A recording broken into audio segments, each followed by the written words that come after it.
Olá pessoal, bom dia a todos, né? Mais uma vez aqui na disciplina de Esporte e Lazer. Então, semana passada nós encerramos um pequeno trecho do nosso conteúdo dessa disciplina, né? Foi dar uma olhadinha aí sobre o histórico em si do lazer. E a partir de hoje, como a disciplina ela é constituída de 3 blocos, né? Esporte, lazer, meio ambiente. E o meio ambiente também está ligado à sociedade.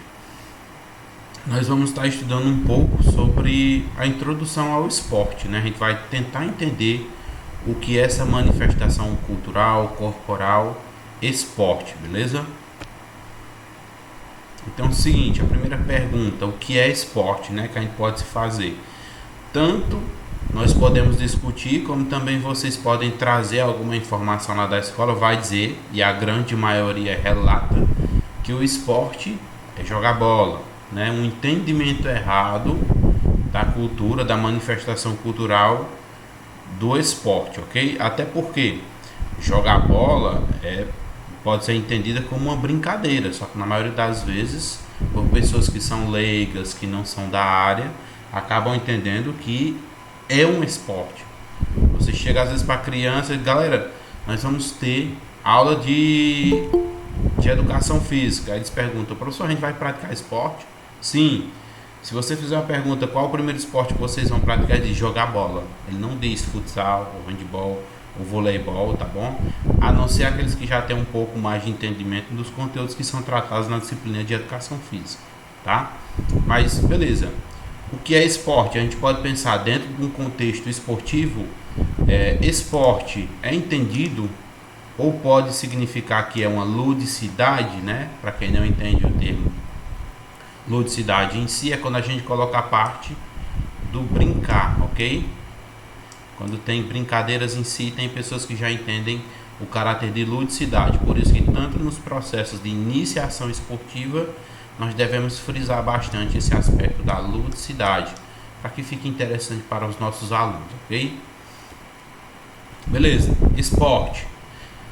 Anteriormente, né, e aí também nós podemos até relacionar duas disciplinas bem parecidas nesse aspecto, que seria aspectos históricos, né? Nós vimos um pouquinho aí da educação física, principalmente aí década de 70, 80, 90, né? Que nós podemos ver a aparição da parte esportiva, né? E tudo da... Oi. Ian tá pedindo pra aceitar ela aí. Pronto, só um minuto.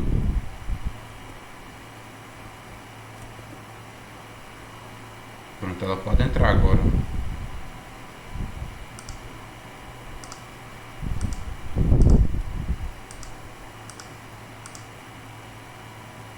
Ah, deu certo, né? Pronto. Bom dia, viu, William? Vamos lá, vamos retornar aqui. Então, beleza. Quando a gente tava falando lá na própria década de 70, 80, nós tínhamos muitos aspectos do esporte, né? Lá voltado para o ensino fundamental e principalmente no aspecto de competição, tá? Então, na maioria das vezes, a gente está fazendo perguntas, mas a gente está discutindo em cima disso, que o esporte pode ser entendido como uma competição também, tá? Aí vai partir, é claro, dos pressupostos teóricos que cada um tem. Esporte poderia ser um fato sociocultural, ou seja, uma manifestação cultural da sociedade? Sim e não, né? Se nós vamos pegar cientificamente pelo conceito, teoricamente nós não diríamos que sim, tá? Mas é claro que o esporte surgiu pela sociedade, através da sociedade, e é entendido também como uma manifestação da cultura. Então poderia ser também considerado um fato sociocultural, beleza? É um fenômeno da cultura? Sim, é um resultado do aspecto cultural, tá? É uma prática social? Também, desde que o professor saiba utilizar os aspectos do esporte voltado à prática social. Exemplos, não sei se na cidade de vocês já tiveram esses programas, mas tipo o PELC, que eu já citei uma vez aqui, que é o programa Esporte e Lazer na cidade, e também tem o programa Segundo Tempo. O programa Segundo Tempo, ele vinha num aspecto, é claro, resultando também de aspectos da ludicidade, fato sociocultural, fenômeno cultural e principalmente, a gente está falando aqui numa prática social, que era para resgatar principalmente aqueles alunos que estavam aqui em vulnerabilidade social, ou seja, crianças que têm menos poder aquisitivo, crianças que muitas das vezes não conseguem nem ter o café da manhã na escola, em casa, e eles acabam indo para a escola para poder merendar. Então, às vezes ele estava pela manhã na escola e à tarde ele estava no projeto segundo tempo, né? Então, por isso que eu fiz essa pergunta, se teve ou não na cidade de vocês, para que eu não fique falando uma coisa que vocês não estão entendendo, tá? Mas é uma prática social e foi integrada principalmente nesse projeto do segundo tempo, tá? Kleber, esporte pode ser entendido como uma prática de inclusão? E aí nós poderíamos ter duas vertentes, que sim, né? Ou teoricamente, desculpa que era para colocar o S, eu coloquei o V de verdadeiro, mas sim, né? E não. O esporte, pela sua característica e dependendo dos aspectos empregados, né? Que aí quem decide é o professor, e aí a gente vai discutir isso aí mais à frente. Ele pode ter dois aspectos, de inclusão, sim, e de exclusão, tá? Que seria o não. Por quê? Basicamente, quando a gente vai para uma competição, tá? Eu estou falando exclusivamente das competições, o esporte ele acaba sendo excludente, tá? Por quê? Só quem vão são os mais rápidos, mais fortes, mais ágeis, ou, em teoria, numa modalidade esportiva do futsal, aqueles que sabem jogar mais, tá? Então, Kleber, quando é que ele vai ter características de inclusão? Nesses aspectos aqui que eu acabei de citar. Quando ele é uma prática social, tá? Que é resgatar aqueles alunos em situação de vulnerabilidade, quando ele está no aspecto de cultural, fato sociocultural também, tá? O aspecto ludicidade, brincar. O brincar por si só, ele não é excludente, ele não exclui ninguém, ele inclui, tá? E aí, é claro, nós discutimos aqui o aspecto da exclusão, entendido dependendo da situação, né?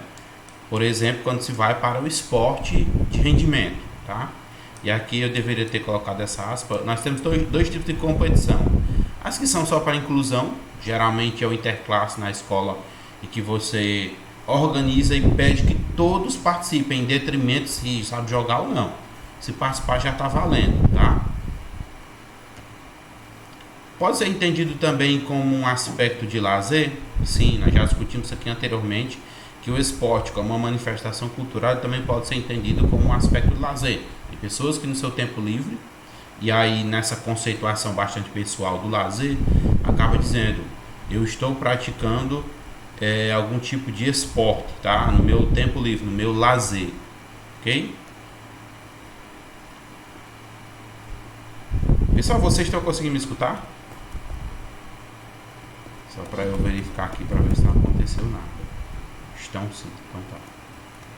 Então estamos conectados. Ok. Se ter ficado alguma dúvida aqui nesse slide, vocês podem depois perguntar, tá? Então vamos lá, conceitos básicos, para que a gente possa conceituar de uma certa forma. E aí, é claro, a gente vai estar utilizando aqui citações acadêmicas para poder compreender melhor, baseadas em artigos, em livros e, é claro, em algumas instruções, que eu poderia dizer assim, de autores bem conceituados na nossa área, tá? Então nós temos aqui a professora Soraya Daride, né? Que ela diz que a palavra esporte significa regozijo, tá? Ou seja, diversão, né? E continua ainda hoje servindo de base para que todas as definições atuais aconteçam, tá? Então, ou seja, a partir desse aspecto aqui da professora Soraya Daride, nós podemos entender que o próprio entendimento, né, do esporte é de reunião, tá bom? É de diversão, é de agregar pessoas em determinado local, seja em algum tempo livre, ou em alguma competição, ou em qualquer outra manifestação do aspecto que a gente está discutindo, tá? Para que a gente possa entender basicamente como é que o esporte funciona. Também nós temos aqui a situação do Bet Apud Daride, né? Que é quando ele está citando essa informação da Daride, que conceitua o esporte como uma ação social institucionalizada. Tá vendo aqui, ó, já aparece aspectos de ação social institucionalizada por regras, porque nós temos participação de pessoas. É claro, em alguns momentos da competição ela se torna excludente, em alguns momentos ela pode ser inclusiva, tá? Que se desenvolve com base lúdica. Guardem sempre essa palavra aqui. Toda vez que a gente citar esporte, principalmente iniciação esportiva, muito se discute nessa área a base lúdica, tá? Em forma de competição entre dois ou mais oponentes ou contra a natureza, cujo objetivo é, por meio de comparação de desempenhos, determinar o vencedor ou registrar recordes, tá? Então essa daqui é uma informação muito boa, né, do Mário Betti, que ele criou em cima da própria afirmação aqui da professora Soraya Darido sobre essa manifestação cultural que é o esporte, tá? Isso aqui, nessa pequena citação, a gente poderia se deter um pouco mais de tempo, né? Dividir aquela em várias partes, porque quando se discute essa manifestação do esporte, né, na sociedade atual, nós temos que entender que ela tem várias bases de divisão, né? E às vezes as pessoas não entendem. Foi a situação que eu coloquei. A ação social é para reunir pessoas, resgatar pessoas que estejam em perigo, tá? O esporte, ele é uma atividade, uma modalidade esportiva institucionalizada por regras. E aí, é claro, nem preciso me deter muito nisso, mas vocês entendem que cada esporte tem a sua regra. Se não entendem, vão compreender a partir dos próximos semestres, quando tiver aula de atletismo, voleibol, handebol, natação, basquete, tá? É claro, quando se trabalha dentro da escola para desenvolver da melhor maneira possível o esporte, eu estou colocando, agregando de uma forma só, tá? Todas as modalidades, nós temos como caráter principal uma base lúdica, tá? É aquela história, eu vou ensinar o meu aluno a aprender determinada modalidade esportiva através do brincar, porque brincando você aprende com mais facilidade, você assimila com mais facilidade. Mais uma vez, pode ser utilizado como caráter de competição, né? E essa competição pode ser definida com 2 ou mais oponentes, tá? Então nós temos várias modalidades que podem acontecer dessa forma. O exemplo de 1 contra 1 ou 2 contra 2 poderia ser o tênis, tá? Ou contra a natureza. O surf é um esporte contra a natureza, tá? Para que você possa aprender mais algumas manifestações. E é claro, cujo objetivo é, por meio de comparação de desempenhos, determinar o vencedor ou registrar recordes. Então, quem vence determinada competição ou quem detém os recordes mais baixos. Exemplo, nós podemos citar duas modalidades específicas, que seriam o atletismo e a natação, tá? Onde a gente tem recordes bastante baixos, tá? E é claro, mais uma citação aqui do Valdemar Bratti, tá? Também baseado na própria citação da professora Darido. Então a gente está conceituando a partir de diversos pontos de vista de autores, tá bom? Então, atividade corporal, o esporte seria conhecido como uma atividade corporal de movimento com caráter competitivo. Também vemos que basicamente nas duas situações pós a professora Darido, né, do Betti e do Bratti, sempre se inclui esse aspecto competitivo, tá? Que surgiu no âmbito da cultura europeia por volta do século XVIII, a gente vai estar vendo isso aqui um pouquinho mais à frente, e se expandiu por todos os cantos do planeta, que em seu desenvolvimento assumiu as seguintes características, tá? Então o esporte ele tem várias características, várias formas de ser entendida, de ser executada e de ser implantada, tá? Uma delas, a mais conhecida, a mais divulgada, seria em formato de competição. O Campeonato Brasileiro é uma manifestação esportiva do aspecto competição, tá? Sempre gosto de contextualizar e colocar exemplos para facilitar o entendimento. Rendimento técnico, físico, né? Então, ou seja, o futebol é um aspecto de rendimento físico e técnico, tá? Pessoal, só um minutinho, viu?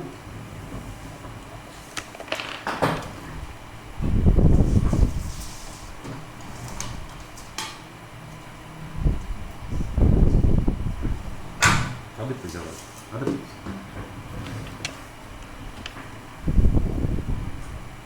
Então vamos lá. Então nós temos, voltando, né, o aspecto de competição, de rendimento técnico e físico, ou seja, atletas mais rápidos, mais velozes, detém-se em cima de rendimento, tá? Então a equipe mais rápida, muitas das vezes ela tem vantagem. Recordes, racionalização, essa palavra tá errada. Cientificação, tá? Do treinamento. Então no treinamento técnico, como assim, Kleber? O esporte surgiu, nós temos aqui uma manifestação, um dos primeiros aspectos de surgimento do esporte, né, de uma forma mais contextualizada, institucionalizada, com regras e tal, a partir do século XVIII, principalmente lá na cultura europeia. A partir disso, nós podemos entender que nessas características do esporte nós temos uma base científica. Dá exemplo, Kleber, para eu poder entender isso aqui melhor. Vou usar o futebol mais uma vez como exemplo. Quando um atleta vai entrar lá no clube, né, às vezes a transferência, a contratação de um atleta para outro, o que acontece?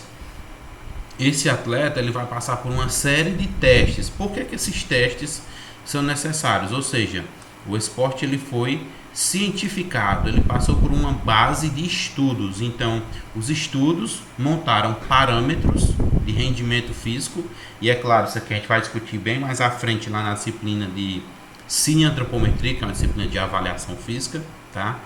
Aspectos do corpo humano voltados ao treinamento. Então, ou seja, os atletas, teoricamente, ele não poderia dizer que ele nasce daquela forma, ele é moldado, ele passa por um processo de modificação ao longo do tempo, né? Então, quem joga handebol, voleibol, futsal sabe o que é isso. Quanto mais se pratica, mais se aprende daquele esporte, mais se desenvolve,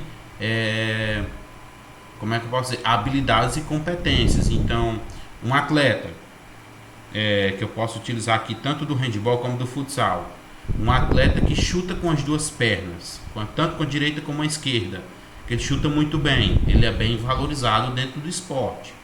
Bem como no handebol, o atleta que arremessa com a direita e com a esquerda, principalmente com a esquerda, que não é tão comum dentro do handebol, tá? Ok?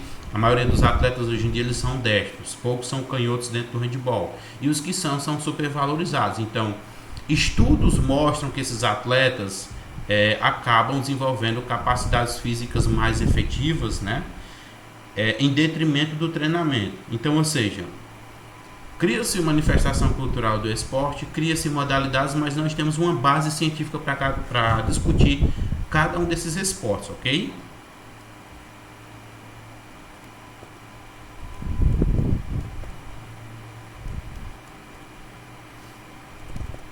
Pessoal, vocês estão conseguindo escutar tudo, né? Vocês estão tão calados, estão acordando ainda, que eu estou até estranhando.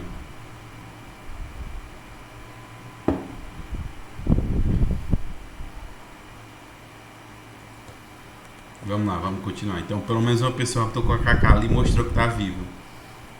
Tá, Kleber. Vamos falar aqui um pouquinho sobre a história do esporte, né? Sua continuidade e sua ruptura. Beleza, né? Então, nesse quadro síntese, né, eu coloquei aqui em cada uma das colunas, né, alguns aspectos de secularização, igualdade, especialização, racionalização, burocracia, quantificação e recorde. E nas linhas nós temos aqui, nesses cabeçalhos aqui, alguns aspectos do esporte, né? O esporte primitivo, o esporte grego, o esporte romano, o esporte medieval e o esporte moderno, né? Então, aqui são interseções entre cada um deles, quando a gente vai discutir principalmente o aspecto da história, né?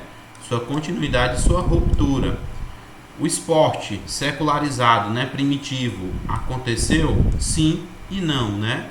E aí, é claro, depois a gente vai discutir isso aqui através de algumas pesquisas, tá? E aí vocês podem ver que o esporte primitivo só apareceu muito no aspecto da secularização, ou seja, na modernização das próprias modalidades. E quando a gente for falar da sua continuidade, se ele perpetuou ao longo do tempo, né? Então esse aspecto de secularização veio de forma bem específica, sem sua maneira não contraditória, tá? Sem um aspecto do não, de prática ou não. Só um minuto.